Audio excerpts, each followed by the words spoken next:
Record. Oh, maybe, yeah, I think let's start. Yeah. Michael, we're close to start.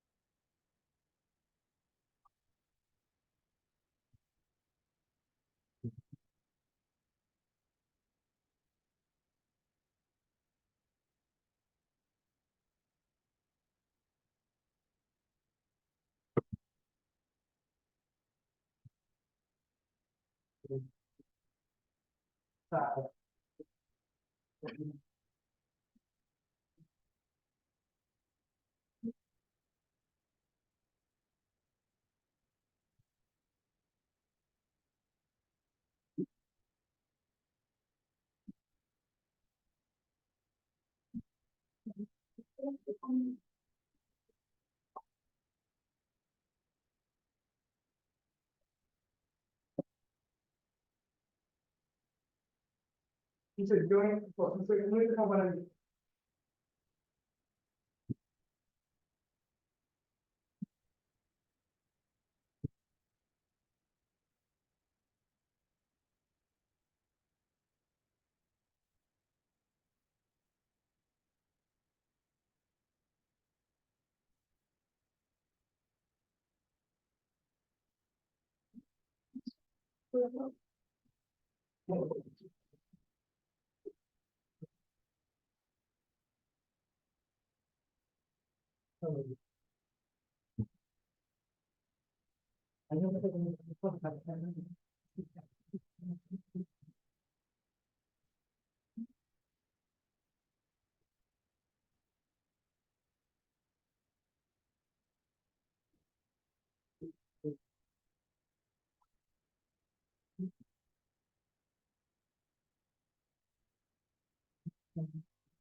¿Aló? ¿Se escucha? Espero que se escuche también a las personas que están conectadas.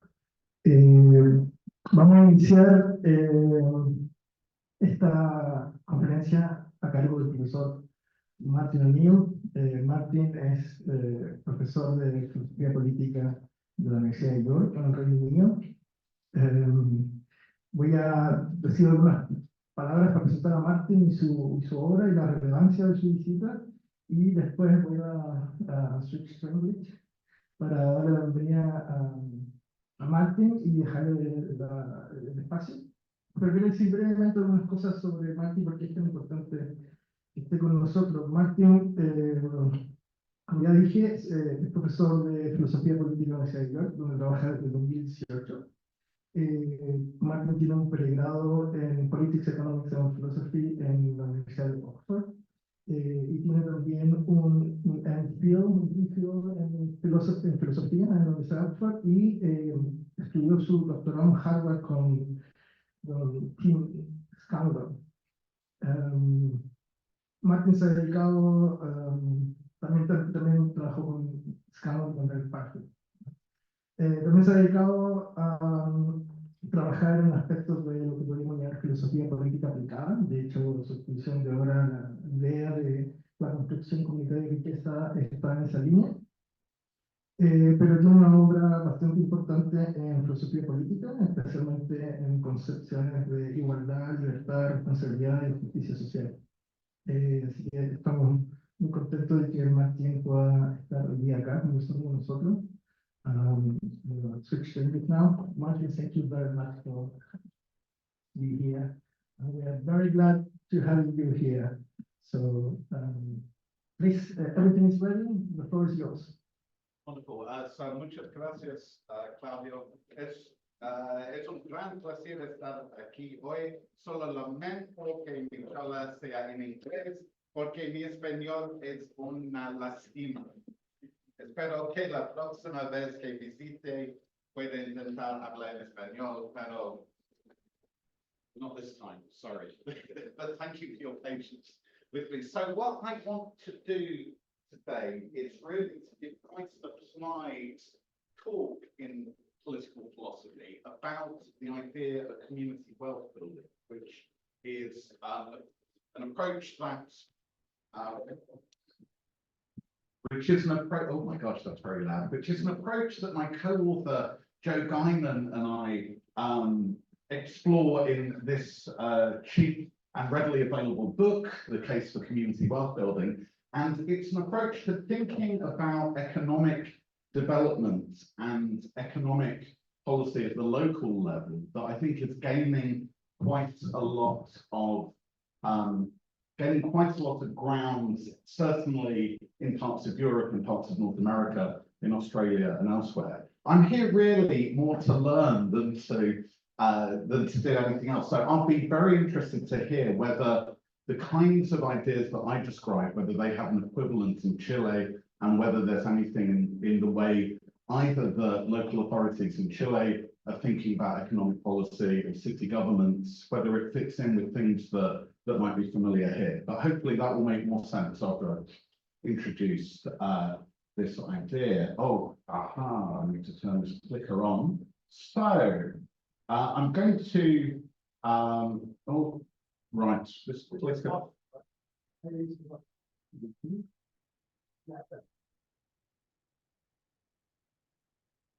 Right, I might have to just do it on the laptop. Maybe it's just not selected. Aha, so the technology is too complicated. There's too many things going on here. So 4 parts to the talk. I'll introduce the idea of community wealth building. I'll talk a little bit about why this rather applied real world approach matters for political philosophy and for political philosophers. I'll then thirdly talk a little bit about the kind of normative basis for this kind of approach. And lastly, I'll talk a little bit about the idea of community wealth building as democratic resistance. So a way in which local communities, people operating democratically at the local level, can try and have some pushback against what might be going on under certain circumstances in terms of national politics. So what is community wealth building? Well, in my book with Joe Guyman, we describe community wealth building as a local economic development strategy focused on building collaborative, inclusive, sustainable, and democratically controlled local economies. So CWB is a strategy for local economies that looks to take a long-run strategic approach in order to create more sustainable, more egalitarian, and more democratic local economic outcomes. So that's an approach that sees a central role for local government in shaping the economy over time, not just thinking of itself as a provider of a set of services just on the basis of providing value for money. So the thought is that if you're a city government, a local government, a regional government, but also if you're an institution with a kind of quasi-public function rooted in a particular place, like a university, then what you ought to be doing is taking a long-run strategic view about the whole range of your economic interactions so as to create more equal and more democratic outcomes. So, the clicker does work now, that's very good. So that obviously is quite a broad set of different possible approaches. And so community wealth building can involve a variety of different means and mechanisms. So the goals can be shared across different times and places, but the specific institutions and policies that are used could be different in different places, depending on local circumstances and on the ideas that emerge in each place. So to give a sense of the range of possibility there, the institutional elements of community wealth building could include things like worker cooperatives, community land trusts, community development financial institutions, anchor procurement strategies. I'll come back to that and explain what I mean by that in a moment. Municipal and local public enterprises, and public and community banking. So what political philosophers often love, if you think about the attention that the idea of universal basic income gets, is they love the one big simple idea that solves everything. This is the opposite of that, right? This is the idea more of a set of coherent goals that ought to be pursued by a range of institutions, and then quite a complicated story about the range of mechanisms that might help you to get there. So if you're a big fan of the one big idea that solves everything, this may not be that attractive an option. So the history of this idea, I guess, is kind of a North Atlantic history. The two countries where this kind of model has emerged is probably the US and the UK. In my home country, the UK, community wealth building has mostly been a strategy pursued by local councils, by boroughs, city governments, and so on. But before that, I guess the emergence of these ideas was really in Cleveland, Ohio, in a sort of deindustrialized, really quite poor city in the American Midwest. And there, the strategy came up, first of all, through the behavior of what we'll call anchor institutions. So those are large place-based institutions that have a long-run attachment to a particular area or a particular locality, and that have a substantial amount of potential power to shape the character and the direction of the local economy. So in England, in Britain, people talk a lot about the so-called Preston model. So this is Preston, again, a deindustrialized city in the north of England that's been the main laboratory for the early development of these ideas. That model really developed from Preston Council trying to think about how the sort of strategy that had been used by local hospitals and universities in Cleveland in order to regenerate their area, how that could be incorporated into the work of a local political authority. And the Cleveland model really was about a way in which those institutions that felt that in many ways they were being failed by local government and that there was nothing going on in order to really create sustained, inclusive growth within their area. We're trying to find a way of bypassing what government to bypass the failures of government by taking the initiative in terms of driving kind of an egalitarian democratic form of political and of economic area. So the approach in Preston in the UK has combined local government with a number of local anchor institutions. So in that case, the county council, the NHS trust, so that's like the hospital institutions and medical institutions in the area, the constabulary, like the local police force, the local sixth form college, and the local university, all kind of got together and decided to pursue a kind of shared economic development strategy. And therefore, in the UK, community wealth building has more come to be seen as a local government strategy, but the origins of the approach really, in the case of Cleveland, lie much more with it being a strategy for anchor institutions acting kind of around the edge of what government does. So I do quite a lot of work with an organisation in the US called the Democracy Collaborative, which are really the organisation that I think can take credit for setting up this approach to thinking about economic development. And what I'm going to do really briefly, and this will be the least philosophical bit really of the talk, is just to give you a sense of the kind of plurality of different strategies that get pursued there. I'm just going to run through the democracy collaborative approach to community wealth building. And here I'm drawing on the work of my colleagues Neil McEnroy and Sarah McKinley, who are respectively the Democracy Collaborative's global lead for community wealth building and the director of community wealth building programs there. So, so the Democracy Collaborative talks about a 5-pillar approach to community wealth building. So thinking about fair work, locally rooted finance, just use of land and property, progressive procurement, so how local authorities and anchor institutions spend their money, and inclusive and democratic enterprises. So thinking about social enterprises, cooperatives, and other alternative forms of economic organisation. And the thought is that if you have a very extractive kind of neoliberal economic model, where the money that local authorities or local anchor institutions are spending ends up really just going into the pockets of large multinationals that are often going to be very good at minimizing their tax liabilities, that might be quite bad employers, that might have an awful lot of features that really don't fit with the idea of a more inclusive and democratic economy. The thought is that these 5 kinds of strategies are a way to kind of push a wedge through that model. I've already talked about the idea of an anchor institution, and I will these slides are really just here to give a sense of the range of different kinds of policies that you can justify on this kind of approach.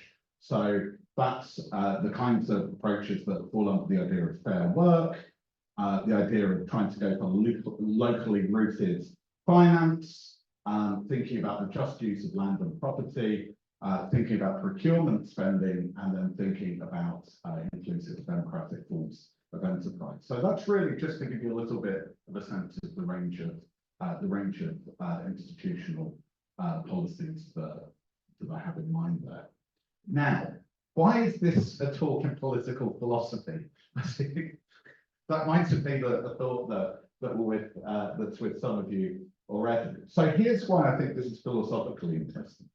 So I think methodologically, it's very useful sometimes to start with practice and to go from practice to theory, rather than starting from theory and then talking about application. It can be a lot more revealing to look at real world examples of where people have tried to find ways of dealing with an extractive, undemocratic, unequal economy. What have people done when they've taken that approach seriously? And then how have they thought about how to get around that? And what can that tell us actually about how we could imagine a better kind of economic model?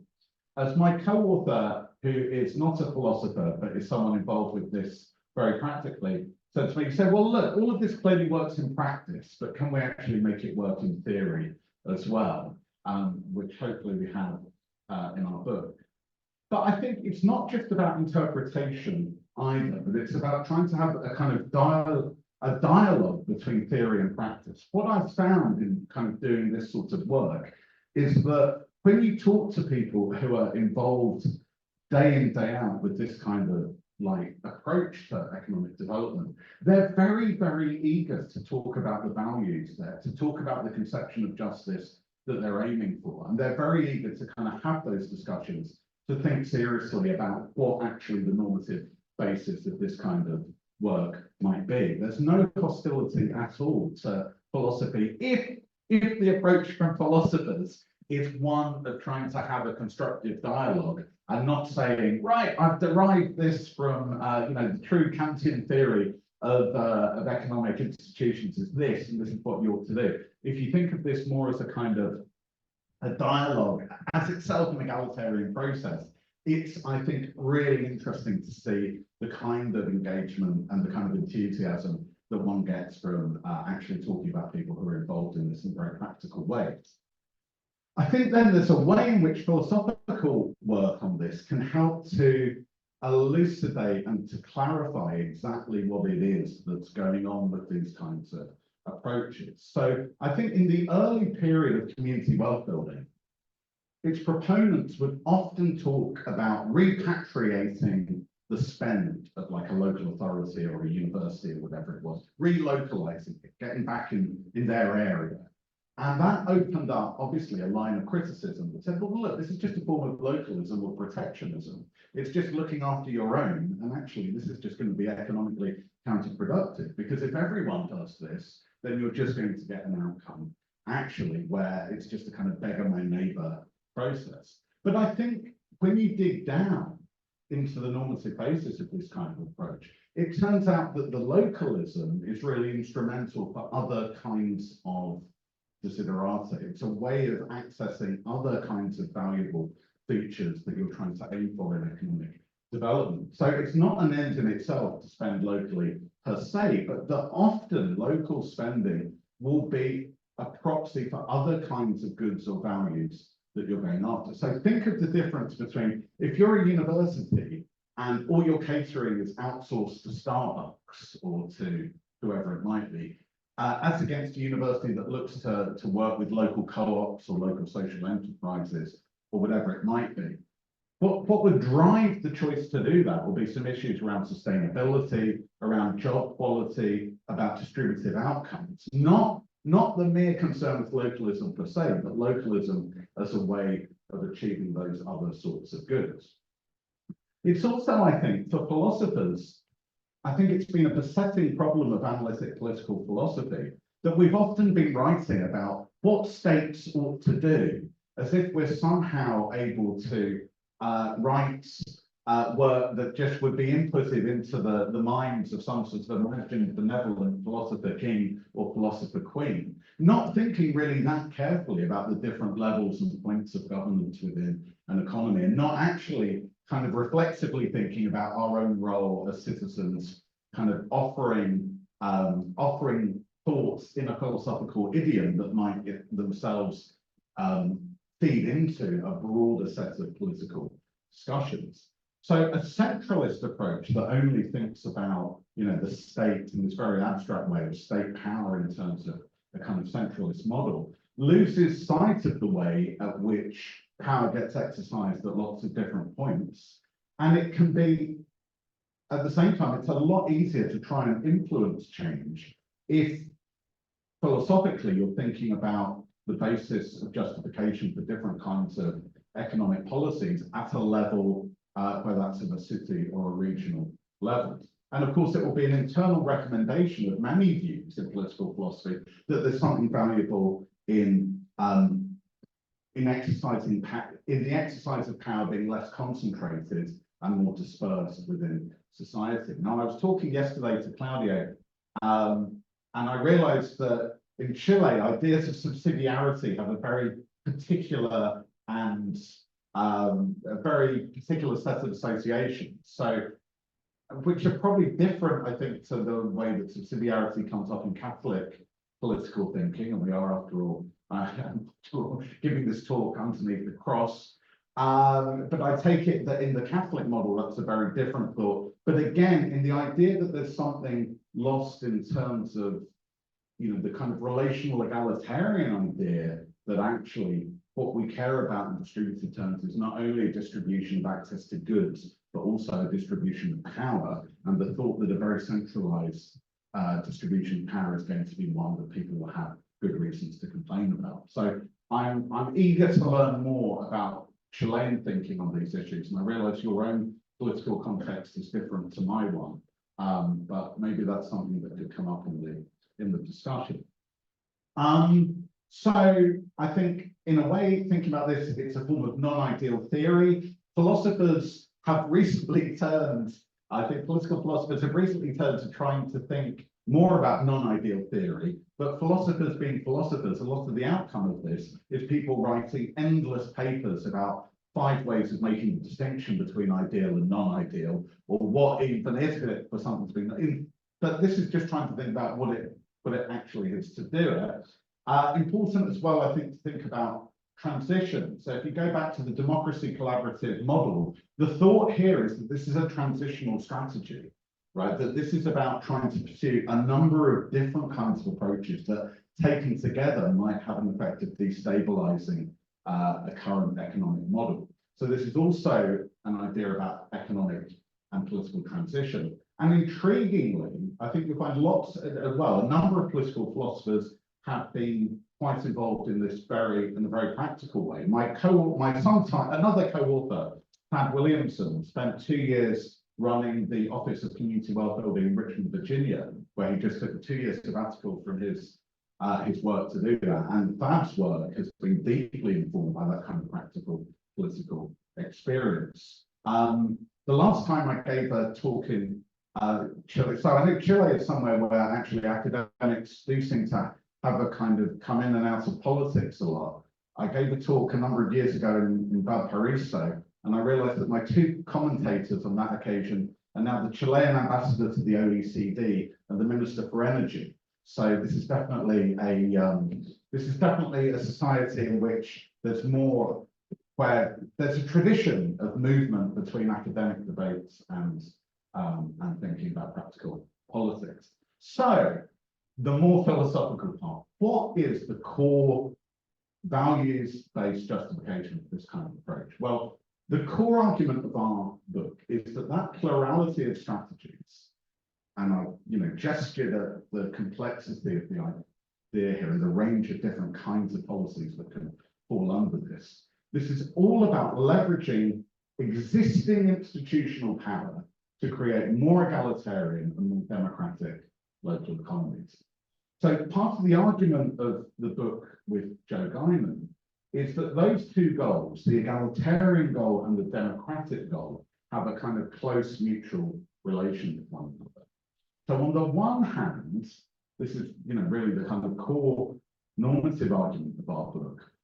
The thought is that more democratic societies are more able to realize political values, like the value of social equality, in institutional terms, instead of being hidebound by a market-based or transactional approach to thinking about institutions and policies. If you see local government as just an institution that provides a number of services at the best possible kind of value for money price, and don't think really of the full degree of sort of political power that an institution like that has. If you think of it, primarily it's just a service deliverer rather than a site for the exercise of democratic power, then that institution or that set of institutions will have less capacity to realize particular values in what it does. And that's going to be the same if you think about the kind of broader strategy of other kinds of large public and quasi-public institutions. So that's kind of one direction of the argument.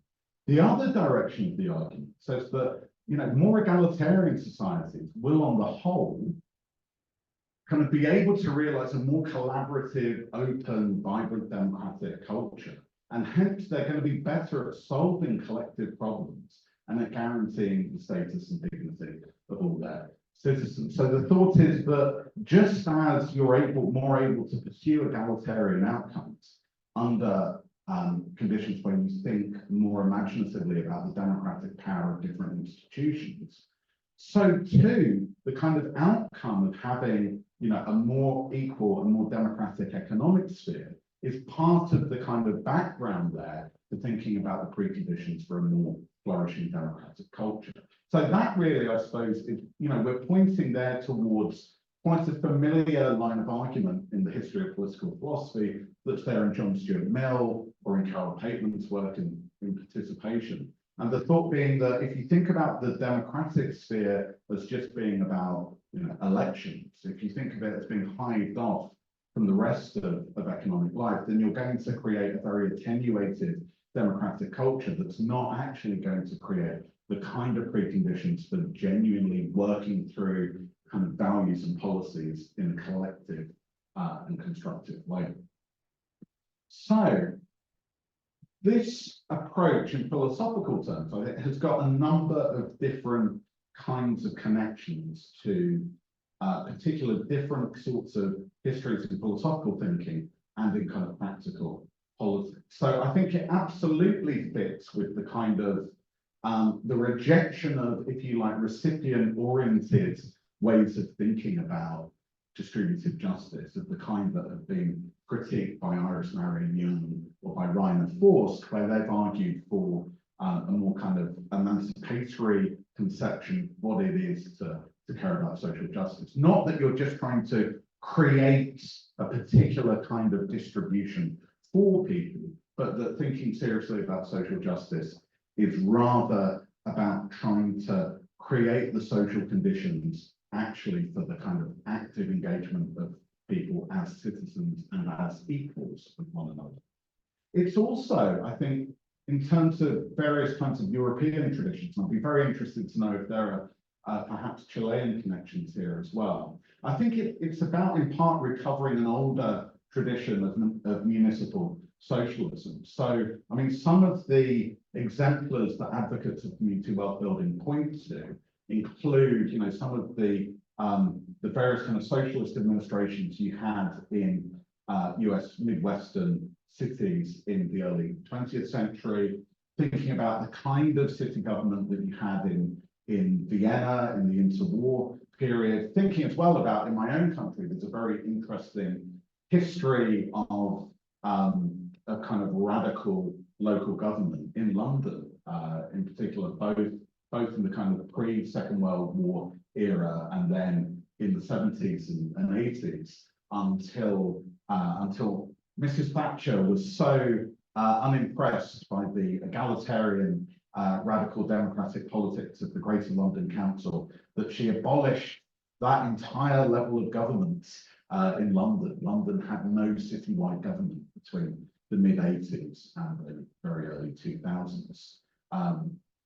There are also connections, I think, to the sort of the kind of James Mead-inspired versions of liberal democratic socialism that are quite influential, I think, on Rawls's thinking when Rawls talks about the institutional realization of his principles of justice. And I think it also fits in quite carefully. I'll be talking more about Mead and about Piketty this afternoon at the Universidad de Chile in the law department. So if anyone wants to hear more about those, you can come along to that later on.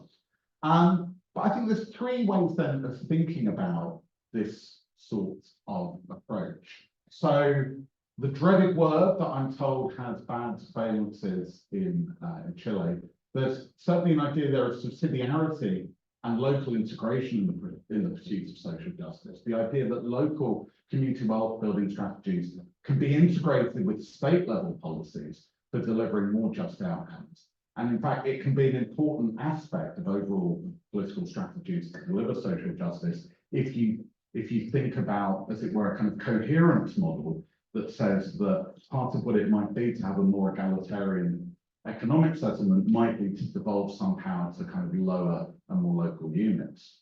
But a diametrically different view to that, and really this is how these ideas have been practiced, I think, mostly in the last, let's say 15 years in my own country, where we've had a national government that's really been quite hostile to more egalitarian economic outcomes. it's been seen more as a form of democratic resistance under non-ideal circumstances. So there we have something much more like the opposite case, where central government is acting really against creating more egalitarian outcomes, but where strategies like community wealth building allow local government and local anchor institutions to use the power that they already have in order to pursue more egalitarian and more democratic outcomes. And really, whether one has, as it were, that kind of coherence model or that kind of more resistance model, with both of them, I think there's a kind of case where one should just think about the significance of like laboratories of experimentation in democratic politics. So if you have a system where actually you're allowing a genuine plurality of different kinds of approaches to be pursued at the level of particular city governments, or if you think about, my original home city of London, which has 32 local, borough level authorities within that area. If you have a kind of pluralism there as regards to the kinds of means and the kinds of strategies that are being pursued there, what you have is a very practical set of experiments there for finding out what kinds of ideas actually can function well. And that's just a way actually of trying to have a more dynamic democratic system that actually learns how to solve problems, how to evolve, that creates more sort of information for democratic citizens over time. And that could be true, both with a kind of coherence model or with a resistance model of this kind of approach. So I realise we've not got a huge amount of time. So I think just going to skip a little bit through some of what I have to say there about that kind of type 2 strategy of democratic resistance, because I'm quite eager to make use of this time really for more of a discussion. But I will just sort of, being a bit of a Rawlsian, I can't resist trying to tie this a little bit back to Rawls. So I'll just talk a little bit about this slide, and then I think I'll wrap things up and we can discuss them. So it seems to me, certainly if I think about my own political society, if I think about the UK, there's often a kind of sense of sort of democratic powerlessness or hopelessness, where that can be both a symptom of living under quite an unjust society, and of course then a cause of it as well, because you have a sense that there can be a kind of lack of confidence in democratic agency. It was really interesting to see the, although, I mean, I always seem to come to Chile when there's an election in Britain. I mean, we're in election time at the moment, and it looks like, the Labour Party are going to replace the Conservative Party in the UK. But the last British election in 2019, where Boris Johnson's Conservatives beat Jeremy Corbyn's Labour Party, there seemed to be a really interesting phenomenon whereby the more ambitious Labour's pledges were for the kind of change that they were going to bring about, the more scepticism that generated, the more hostility that seemed to bring up, because there was almost a sense of kind of just a sense that things couldn't radically change, and that anyone that was promising that was just kind of clearly not to be trusted. And I think in part that's sort of, it's a kind of understandable response to periods of kind of failing institutions. And I think given that, it's important to think about what the possibilities are for giving citizens a sense of the malleability of institutions and conditions and the possibility of shared agency. And it's very hard to do that if your focus is just thinking about national politics rather than thinking about kind of other levels at which people can exercise power collectively. So that connects, I think, with the Rawlsian idea of the social basis of self-respect.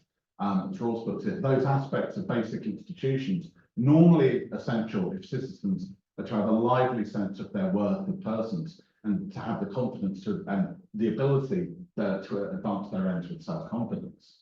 So you can think there that there's a kind of democratic, I'm just going to move this window so that this is visible on the,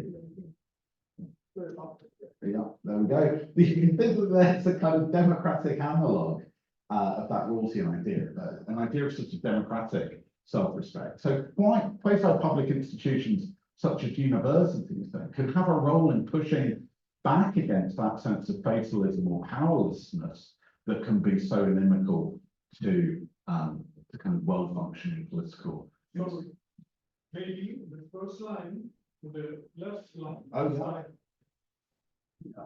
you put in this. I'll put that down there for now. Oh, does that work? No. Yeah. So, oh, now I have to try and remember what I've said there.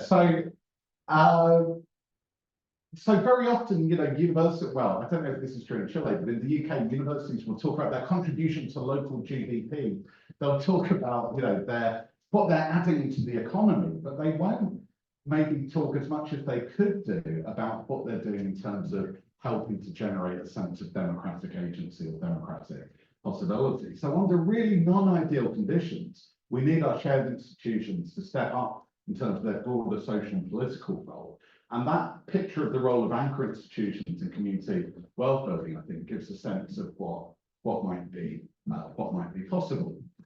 So, gracias por escuchar, and I'll look for that's terrible pronunciation, but I look forward to our discussion.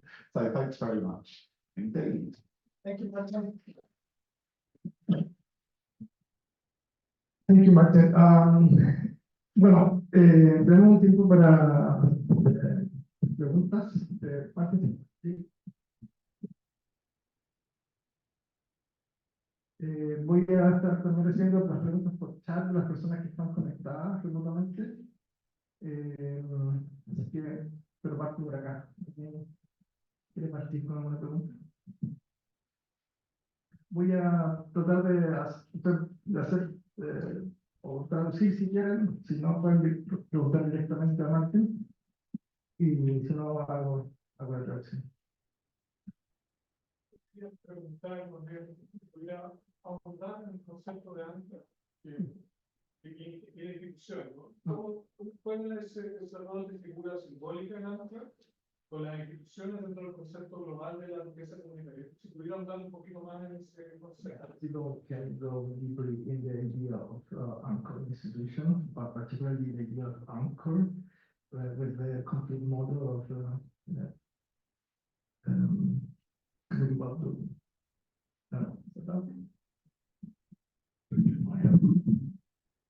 Yeah, so the idea there is just that if you think about the range of potentially transformative institutions within a particular city or a particular region or whatever it might be, it will often turn out that there's going to be a number of institutions there that aren't just market actors. So that aren't just firms that are there only for, let's say, for profit-based reasons, but that, you know, like a university, like, you know, particular foundations that are connected to a particular area, like other kinds of kind of public or partially public institutions. Many of us are going to find that we've got connections to or you know, are involved with institutions that on the one hand often spend a lot of money, employ people, have like a physical footprint, have control over land and over public space, that are large employers, that are large purchasers of services. And I think the idea then is that if one thinks about these so-called anchor institutions, that those sorts of institutions, it turns out, have got this interesting kind of double set of features that it turns out that if some of that kind of local power is used deliberately and consciously, rather than that institution just thinking of itself as, so let's say when it's doing its So, I mean, what's a good example here? If you think of like a university thinking about its cleaning services, does it just say, right, can we outsource that and do that as cheaply as possible? Because our goal, after all, is just, you know, we're providing education for our students, and if we can cut our budget on cleaning, that's great. And we don't think about, you know, the employment conditions there. We don't think about whether those are unionized jobs. We don't think about, you know, the voice of those workers within the institution. Maybe the cheapest thing to do is just to outsource that to a servicing company. But if, on the other hand, you have that kind of change of view that says, well, okay, we've got a lot of power here, and we've also got a kind of long-run vision of what it might be to contribute towards the public good here. Well, maybe it's very important that people in maybe these kind of less prestigious jobs are fully members of our community. Maybe they have the opportunity to be unionized. Maybe we make sure that their terms and conditions are very good. Maybe, you know, maybe that's going to mean actually that our costs are going to go up a little bit there, but that might be something that would be worth doing deliberately if you come to think of the institution as having a kind of long-run strategic interest in the kind of the quality of the public sphere and the relations between people within the local economy. So the symbolic idea there, I guess, of an anchor is that if you think of these institutions just simply as market participants with very narrow interests, then you have, as it were, just an economy that's just going to, under market pressures, go in whatever way. It's not going to be grounded in a particular set of values. Whereas if institutions like that are able to say, no, we've got clear views here on what the values that we take seriously are, and to actually sort of act as something that then sort of anchors that local economy, that gives a kind of gives it a kind of basis that fixes it in a commitment to a particular set of values, then the thought is those sorts of institutions can transform what their role is into this kind of much broader understanding of what it is to contribute to the public sphere within a particular place. I hope that helps. Thank you. I have another question for tengo otra pregunta de Leonardo Cofré. Voy a leerla. Hi Martin, thanks for this. Leonardo Cofré here. I have a question regarding counter arguments about localism. You highlighted the bright side of localism. But it's also conceived of a place where a lot of biases appear. Tribalism, conservatism, clientelism. How the CWB project may deal with these biases?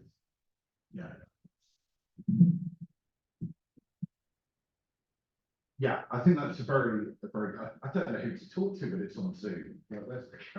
That's a very good question. And I think in some ways that's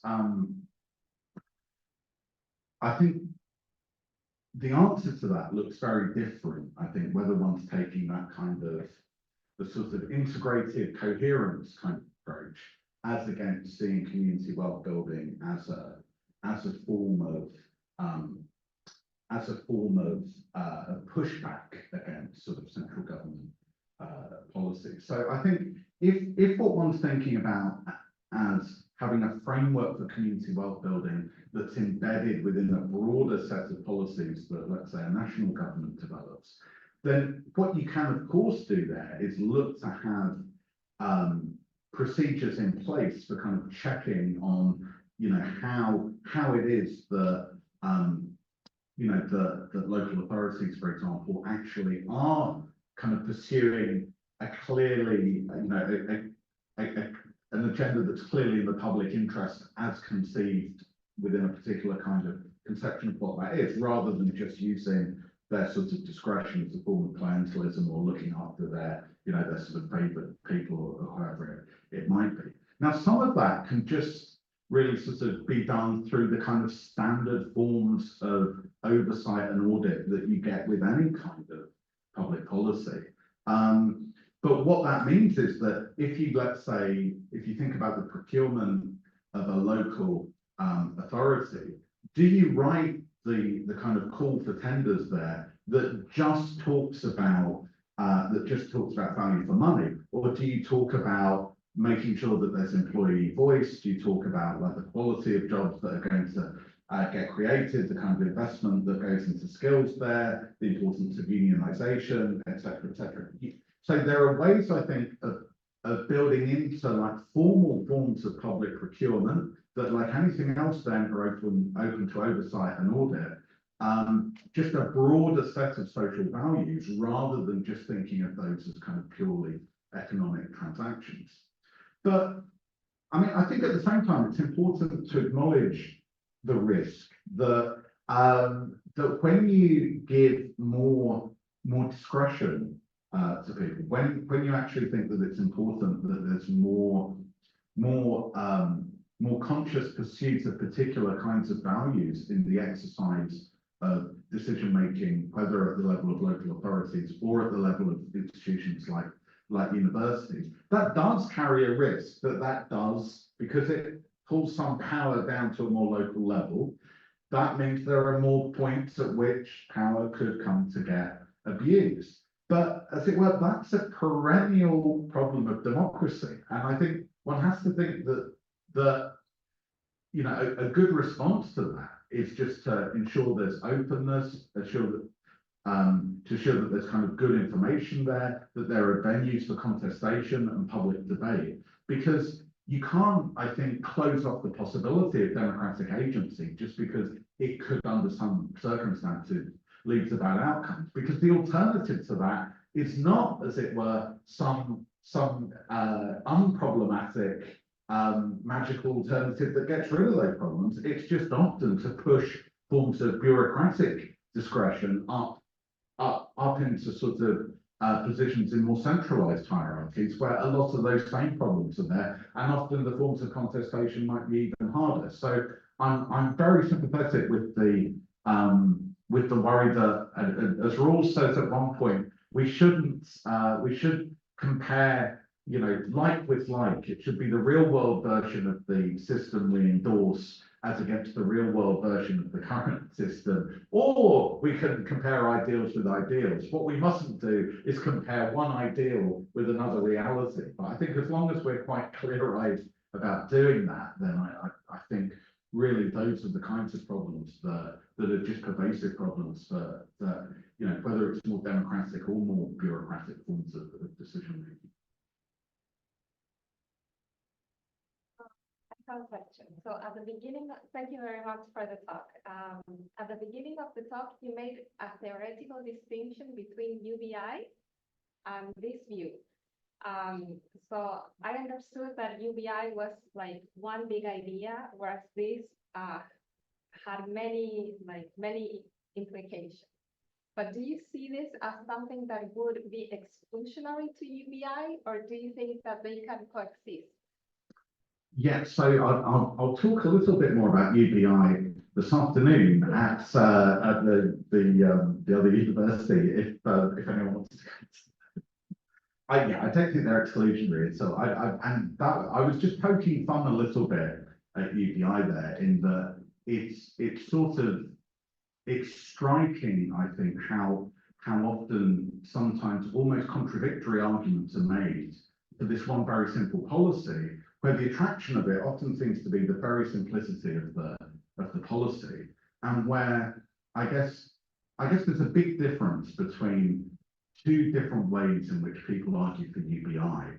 So I think there's one maybe maximalist view that really wants to say that is so this is maybe more the view of Philippe Van Parijs's early work of Real Freedom for All, his book from the late 90s, where the thought really is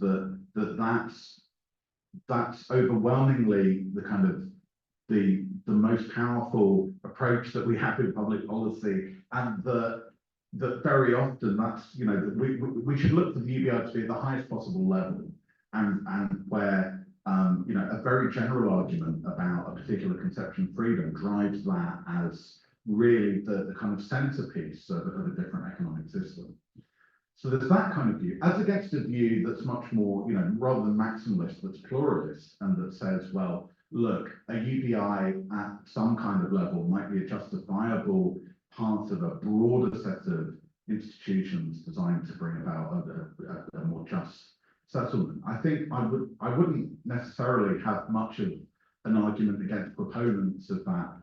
You know, in fact, I think I could be very sympathetic to proponents of that second version of UBI, and I don't think there's anything exclusionary at the level of political implementation between, on the one hand, thinking about the sort of suite of policies associated with community world building, and then thinking about UBI. It was much more there as a sort of admission that while sometimes it can seem philosophically attractive to have theoretically very simple solutions to empirically very difficult and complex problems of injustice, what this approach is really, it's a kind of an umbrella for a range, an experimental range of different kinds of attempts united by a kind of common aim, that doesn't have the kind of very attractive theoretical simplicity of UBI, but I think, you know, things should be as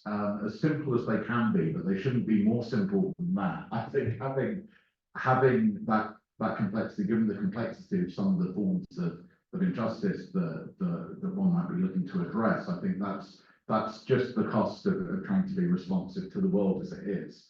But I fully acknowledge that means that the view doesn't have that kind of the great kind of theoretical attractiveness of let's say the maximalist version of UBI.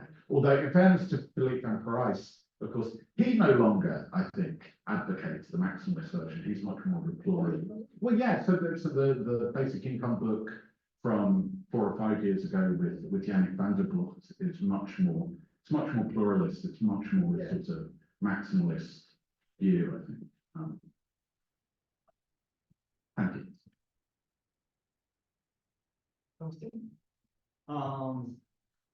I think when you talk about this realism, when you talk about an alternative, people say, well, you're an idealist.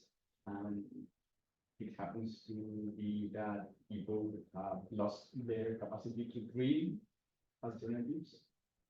And I 100% agree with the theory, but I think there is a practical problem there about how you deal with that social lack of control. What was your learning? Lots of hope. And I mean, it's interesting that can feel like a familiar thought here in Chile as well, because I think that feels like a very pervasive phenomenon in my home country. I think that there's a sort of a lack of democratic confidence and a lack of thought that things really can be better. So I mean, in some ways, I mean, I mentioned Preston in the north of England. That's been a really interesting example. I mean, for better and for worse, I think, in ways of this kind of approach, in that if you look at a lot of, I mean, the external indicators, so, you know, some of the big, I forget, one of the big sort of London consulting firms has like an index of, you know, how well each town is doing, and you know, Preston's performing really like amazingly well on all these kind of external measures of, you know, sort of job quality and all these kind of quality of life measures and stuff. So there's definitely been a real kind of improvement here. There's been work published in public health, looking at public health, like mental health outcomes. Seems to have been like a real uptick over the kind of 10 or more years that this approach has been followed there. So there's a sense there in which, like, this can't but be very real and applied, because this is embedded in actual practice, in things that are being done to different degrees in different places already, and where often there have been really remarkable outcomes. But at the same time, I think it is a bit double-edged that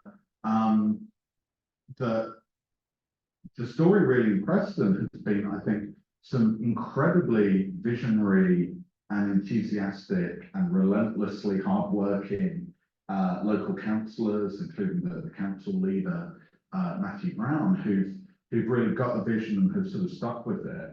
But I'm not sure it's really the case yet, even, you know, more than a decade in, that thinking has really sort of pervaded into sort of, you know, day-to-day political discourse in the area. Because obviously, you know, the experience of lots of those sorts of communities in parts of England outside of London, you know, was really a kind of, has been a story often of generational decline, you know, and the places that had very, very kind of thriving economies 40 years ago, you know, then kind of going through a very badly handled process of deindustrialization, and, you know, often still a sense that there isn't really, you know, the kind of economic basis for a kind of very hopeful attitude towards the future there. So I think that, I mean, it was, this was an approach that was very much, I think, well, it was very much kind of in kind of being supported by the British Labour Party under the previous leadership, not so much now. But I think some of the thinking around the sort of the period where these ideas were quite sort of being pushed at the level of the kind of national political the National Labour Party in the UK was exactly that thought that part of what it is to kind of open up a sense of democratic possibility is that you have to offer some very tangible changes first. That first of all, you have to be able to say, oh wow, like there's much better public space in our city now, or, you know, there's actually, look, I know someone who's working in a co-op that's thriving, or I know someone who's you know, who's been able to kind of get public contracts for their, you know, their small local business that's doing really well, and that, yeah, and you need to kind of build up these stories before people actually then get the sense of, oh yeah, actually we're not just being buffeted here by sort of external economic forces that we have no control over, but actually it turns out that the institutions that we're connected to and voting for are actually changing what it's like. So I think it just has to be a very slow and gradual process. And I think, yeah, it's just really double-edged, the way that even where there's been tangible, measurable kind of progress in terms of indicators and outcomes, it's really hard to really kind of shift that sense of democratic possibility when that sense of democratic possibility has maybe been eroded for 40 years. So it's a great question, and there's not an easy answer. But yeah, but history helps a lot. And yeah, one has to research about successful histories, exactly. like Spain, or Royal, Yeah. Yeah, I mean, one thing that I didn't mention that was a huge, if you go to Preston, one of the things that they're most influenced by, like a lot of the councillors that are involved in this have been over to Mondragon in the Basque Country, you know, they've spent time there, they've engaged with the folk there. And I think, you know, that gave them a kind of sense of, oh, this is possible, right? That in, you know, and in some ways, you know, places that have a lot of similarities in terms of, you know, the kind of like the shift in like the composition of the economy, like moves away from, you know, manufacturing and so on. But nevertheless, there you have much more conscious direction of the local economies through, through the agency of a set of cooperatives. So I think, yeah, that's been a huge influence there. And I think it's really interesting, actually, that, I mean, it's a kind of nice side of globalization there, that, there's, I suppose it's easy to lose track of like, even, within one country of like the historical examples that there often are of like when you look at like, the history of the United States, let's say, of like socialist city administrations in various parts of the Midwest in the 1920s. This stuff all gets very forgotten. But actually, the thought that there's not only, sort of particular histories, but there's a kind of global set of examples of different ways of doing things, ways of having more democratic economic settlements. And, it doesn't have to just be at the level of kind of pure abstraction, but, there are practical examples that people can point to and can learn from. So, yeah, I'm agreeing completely. I think they're going to take the last words. I have a question, Martin. You mentioned the relevance of the model for transitional processes, right? I think I'm not sure if you are taking those words from the literature in climate change science. Yeah. That there is a part of that discussion, the global discussion about climate crisis, there has to be with how we can transition from now to a decarbonized society. No, and the problem there, or the discussion there, is how this transitional adaptation is just. Right, I mean, that is the discussion. So my question is, how do you think the CWB model can help with that, can in terms of sustainability? I'm the representative of the development institute now, so my question is in that area. Yeah, so I think often a concern with sustainability has been really close to what's driving this in a lot of areas. And in fact, if you look at some of the examples of community wealth building, I mean, for example, there's a very admirable community wealth building council in North Ayrshire in Scotland, just to the southwest of Glasgow. One thing they were really pushing there was trying to develop more like community-owned green power initiative, right? So trying to look at wind and solar, trying to develop that with community ownership in a way that you could have a kind of long-term time horizon there and not be reliant on kind of private financing for the energy transition there. So I think absolutely this is a way in which I suppose, especially if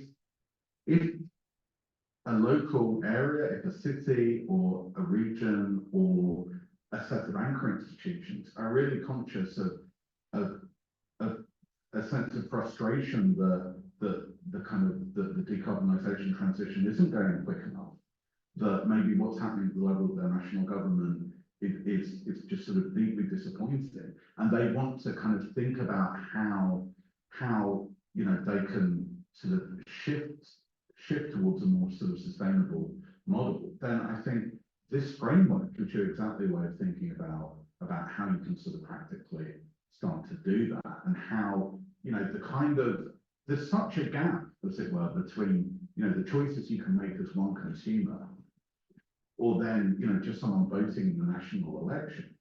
But as a member of as someone with voice in a kind of in a local community, or as a member of a university, or whatever it might be, there's suddenly a lot more leverage there to think about. Okay, well, are there sort of community-owned kind of green technologies that we could be pushing here? What can we do with the power that we have there to kind of shift things more towards sustainable outcomes? So I think that in a way, in general, this can be seen as a kind of a transitionary strategy of just kind of using whatever power you have at whatever level is available, where you know that kind of the waiting on national governments is often going to be a source of frustration and disappointment. So I think it's striking and unsurprising that very often what you've seen where community wealth building has sort of really been pushed forward is exactly the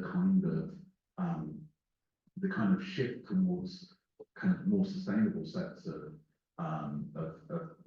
economic policies, and especially thinking about the way in which a community might come to have like more of a long run stake in green technologies around sort of energy generation and so on.